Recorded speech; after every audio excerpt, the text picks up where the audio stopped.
morning mga bok, nagbabalik Jang Otski for today's video. As you can see, sa paligid natin is puro lahar because we will go to Mapanuepe Lake here in Zambales.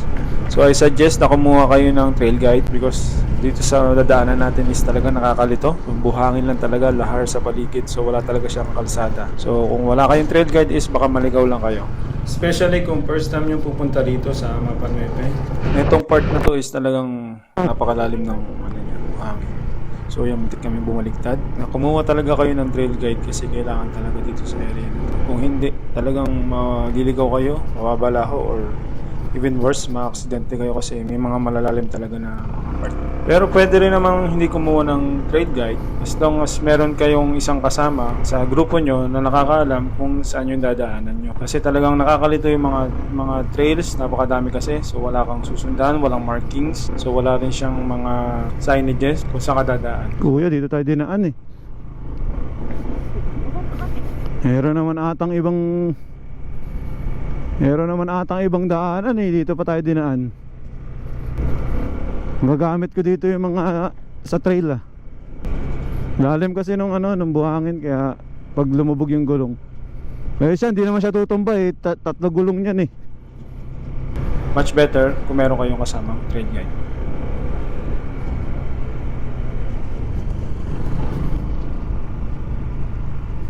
Mas malalo yung paata dito ah.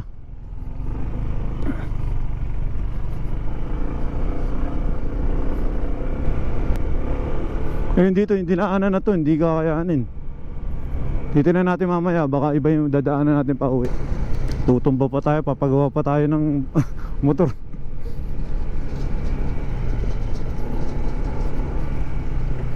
Malalim na ulit.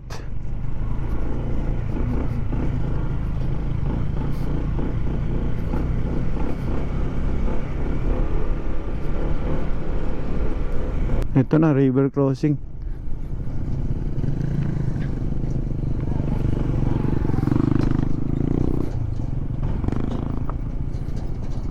Parang Bicol to ah. River crossing.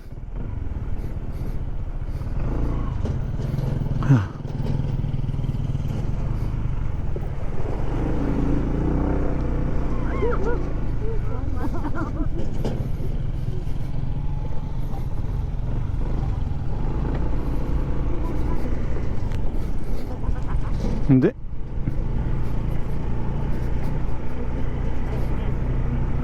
Kaya ng big bike yun, pero itong dadaanan hindi. Nga mga nakaganda-ganda na nga ng gulong natin, dumudulas pa tayo eh. Kung yung big bike yung kanina, tutumba na ako dun.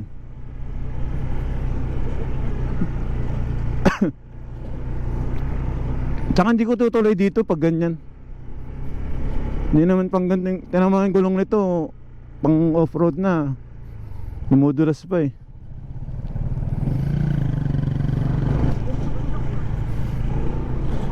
Oo. Baka shortcut to.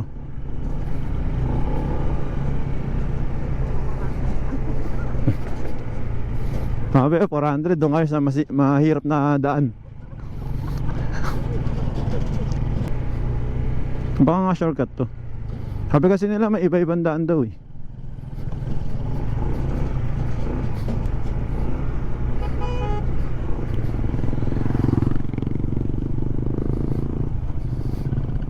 Wala yan oh. O tinan mo, lalim mo.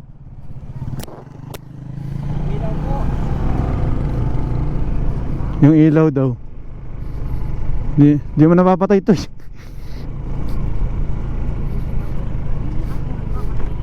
Hindi. Parang sa big bike. Lagi naka-on yung mga ilaw ng mga bagong motor ngayon. Nilinis pa ni Andol to kagabi bago dalhin sa bahay. Sabi niya, lilinisin ko muna, maputik. Sabi ko, wag na. Alam ko, ganito yung mapupuntahan eh. Oh, nilinis siya pa din. Kaya dinala dun, basa-basa pa.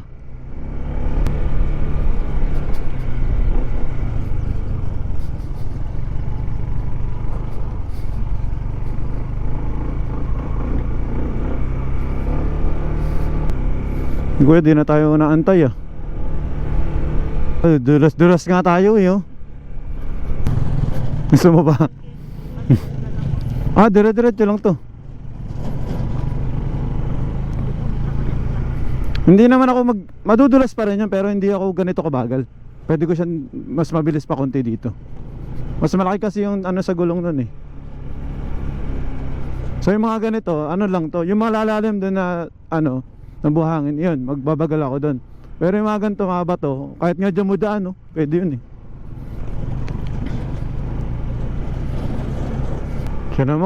Sinama agad natin yung mga bata dito. Hindi pa na natin alam yung sitwasyon dito eh. Kung normal na kalsada lang sana to na ano, okay lang. Mga normal na bayan. Pero pag ganito kasi may mga off-road, mahirap pagpunta diretso dito.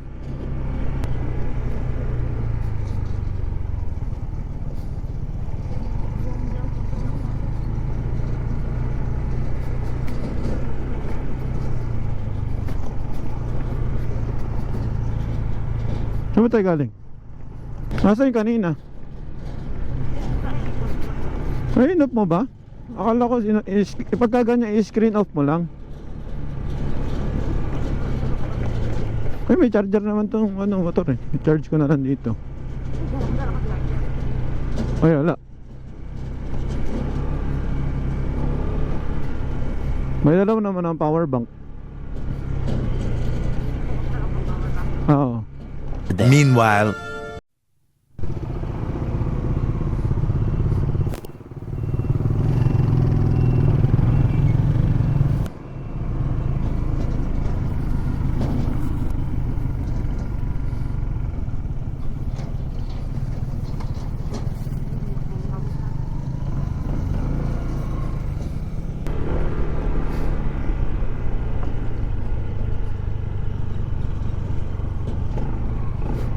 pwede naman ata doon sa kabila. Ay. Alikabok.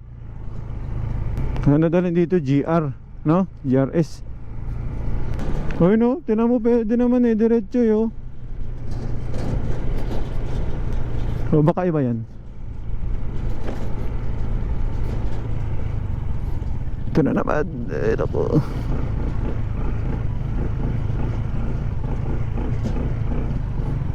Ayun o.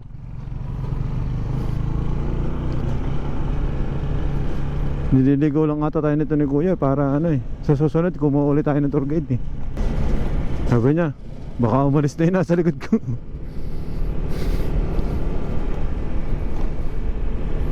Mamaya daw tayo sumusunod sa kanya, sayang gas niya eh. Ano na?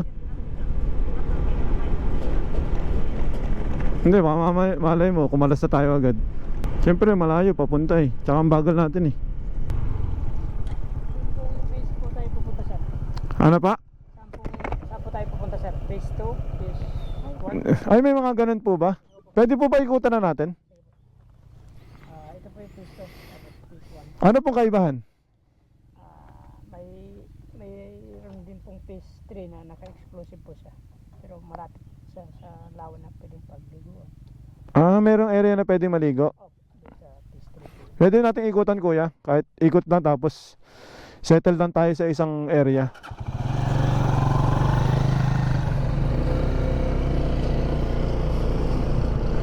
Sulitin na natin yung ano, mabayad kay kuya. Parang subdivision ah. Phase 1, phase 2, phase 3 pa. Tinalo pa yung piyesta. Piyesta hanggang phase 2 lang eh. Hindi pa nga gawa. Tsaka yung Trebeya. Ito may phase 3 pa. Uy, ganda oh. Alright. Alright. Uy.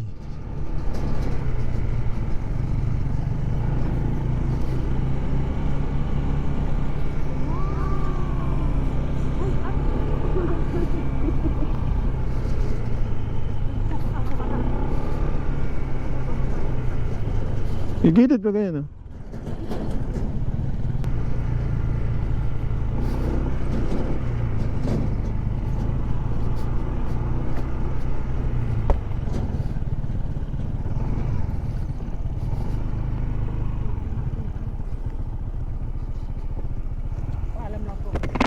Sige po.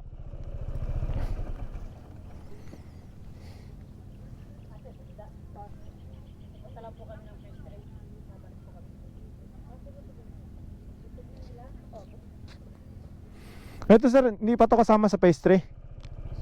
Phase 1 po. Phase 1 to. Ayun po yung phase 3. Naka-explosive. Okay. May mga bila?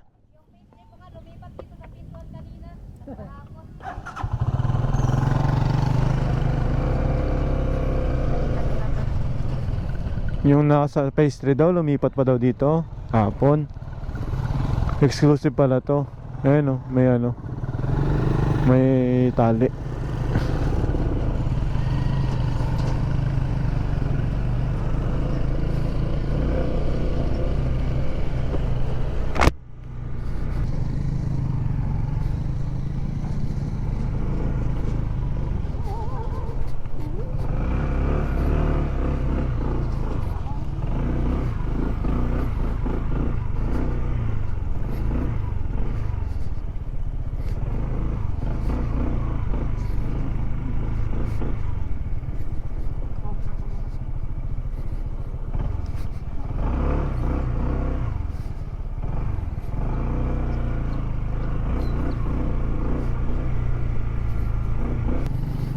Oo, pwedeng lumiko basta-basta eh. Lulubog yung gulong natin sa harap.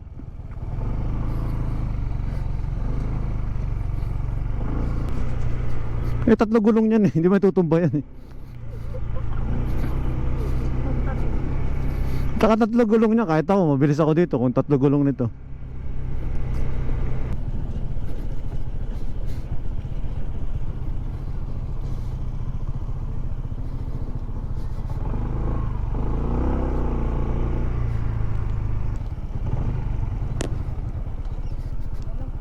Ito na yan kuya.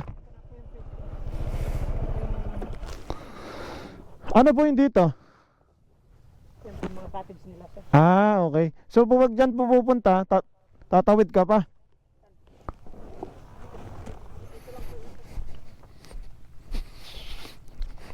Paano po kung may dalang sasakyan? Pwede po kaya. Tapos dito, tapos ano lang dito. Meron po daanan doon papasok dito. Ano pong kaibahan ito dun sa phase 2 tsaka phase 1? Ito po, kaibang po dito, may ganito sila. May cottage lang ganyan. Pwede po dyan maligo sa ilog na yan? Ito pwede po maligo dito. Sa phase 2, phase 3, phase 3, phase 1. Hindi ka pwede maligo eh. Bakit po? Pwede rin. Ganun. Pero ito pong tubig na to, safe naman siya. Malinaw po kasi dito. Sir. Pero kasi po parang sabi nila parang hindi daw ata maligo dito dahil mataas sulfur, hindi po ba? Nakaraang last week nagdala po ako dito mga estudyante sa Manila. Naligo sila diyan. Pero safe naman po maligo. Safe naman po sir. Kahit po sa mga bata. Apo. Ah. Ako naliligo.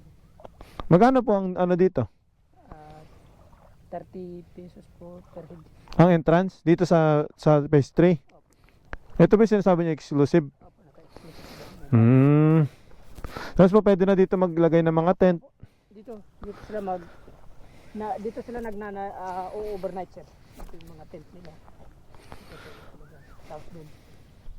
Ayun po, inaarkilan din yung mga Kasi ito mga bila, pwede rin.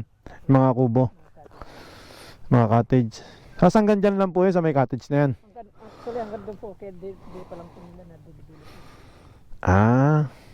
Tapos kari po, magbabayad kayo dito na kayo. Hindi kayo pwede. Pag lumipat kayo sa phase 2, another bayad na naman po yan. Naniningil din sila doon. Tapos phase 1, kung lilipat kayo, another bayad na naman. Lang, ikot ka lang, mamamasal lang naman. Hindi ka naman nila sisimilin. Okay. At least ito medyo okay. Paano yung kanina dinaanan natin kuya, maraming mga puno. Paano kung sasakyan nyo? Kaya po yun sir. Doon sa mga Sige. Sige po, doon tayo lipat sa kabila. Mukhang mas maganda nga yung view doon. Kasi dito maganda pang overnight. Dito po nila kinakabit yung mga ilaw nila pag nag-overnight sila. Doon sa kabila maganda yung view.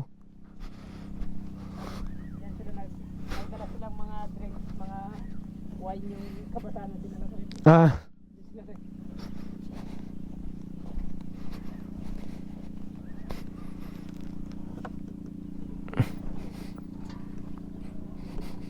Tanong mo sa isa niya.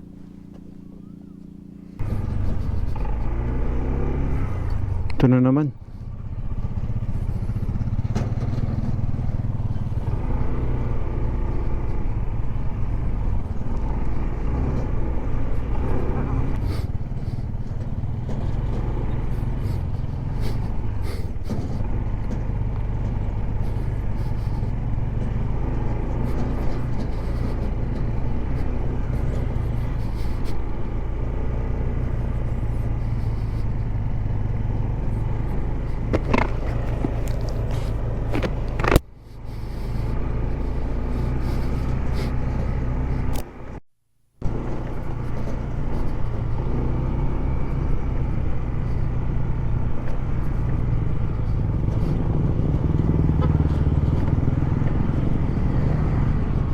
Madali lang naman pala siyang tuntunin eh.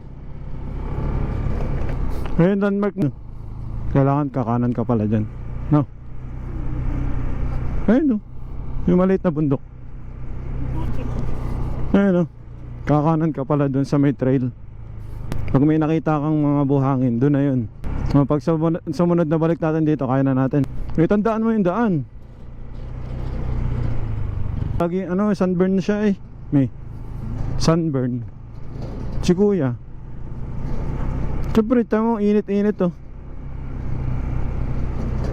Motor siya ng motor. Taas mga konti itong side mirror sa kanan.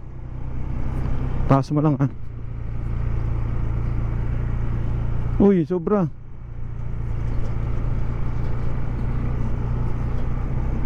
Hindi ko kasi mabuhangin dito eh. Okay na yun. Ipasok mo konti.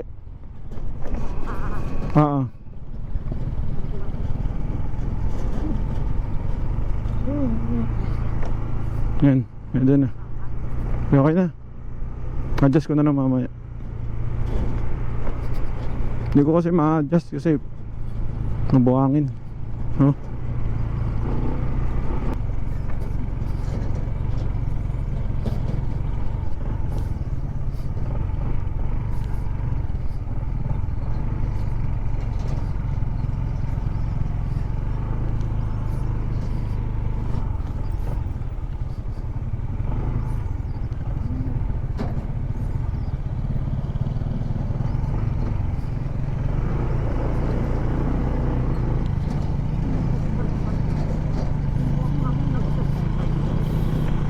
Pwede.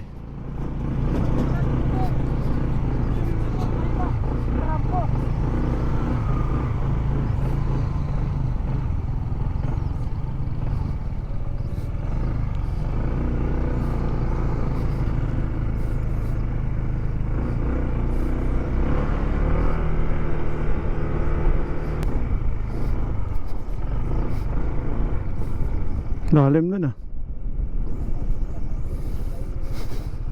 Oh.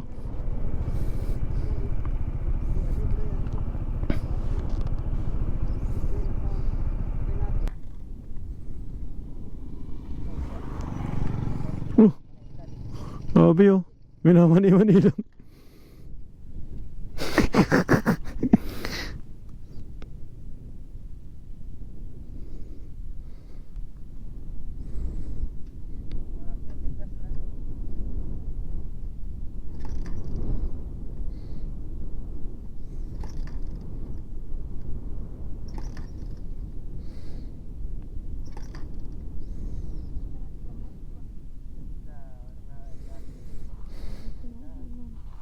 Wala silang ulam.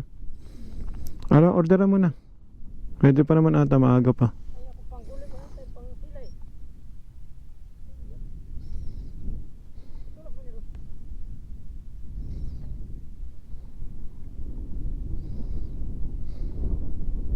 Mahangin no?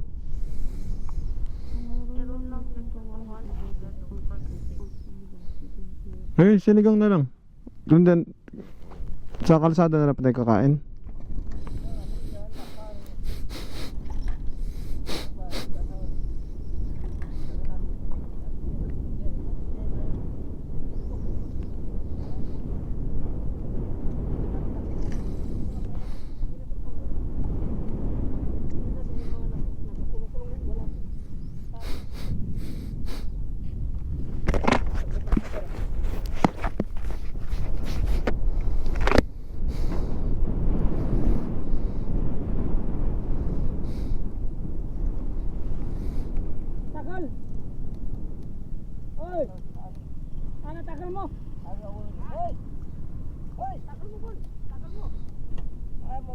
na.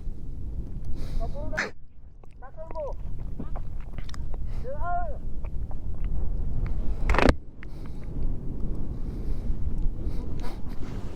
Hmm?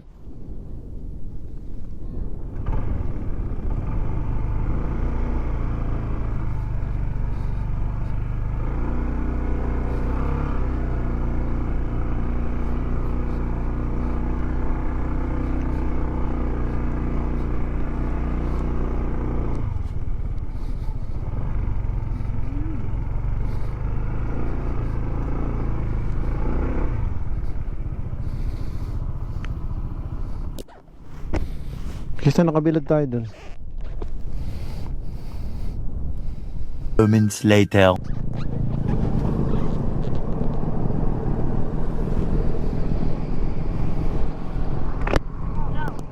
Oh, yan. Nakto.